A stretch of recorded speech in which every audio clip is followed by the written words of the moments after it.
আসসালামু আলাইকুম গাইস। তিন বন্ধুরা মিলে এখন কি করতেছি, তিন বন্ধু মিলে নুডলসের পার্টি করতেছি। দেখেন আমার ছোট ভাই কি করে। আগে পেঁয়াজগুলো কলে নিলাম, তেল দিয়ে পেঁয়াজগুলো দিয়ে ওটা হালকা ভাজি করে নিলাম। কাঁচামরিচ দিয়ে দিলাম, তার সাথে ডিমগুলো দিয়ে দিলাম হালকা করে। তিন বন্ধু মিলে এক মজা করলাম। কি তিন বন্ধু আরেকজন বন্ধু আনলাম ফোন দিয়ে সোহাগকে রান্না করার পর।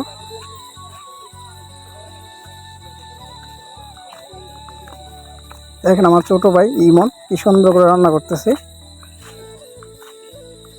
ও খুব ভালো রান্না করতে পারে।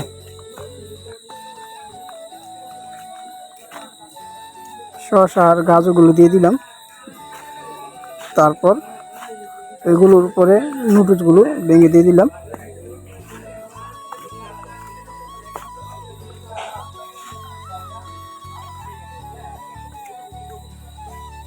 তারপর হালকা করে মশলাগুলো উপরে মেরে নিলাম, হালকা করে। তারপর উপরে ঢাকনা দিয়ে দিলাম। কিছুক্ষণ পরে ইনশাল্লাহ হয়ে যাবে।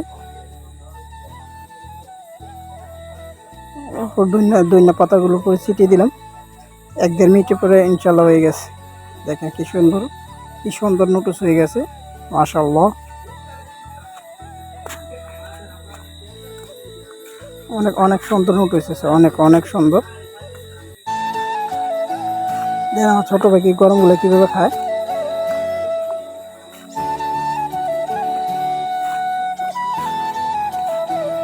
মাশাআল্লাহ, কি সুন্দর নুডলস।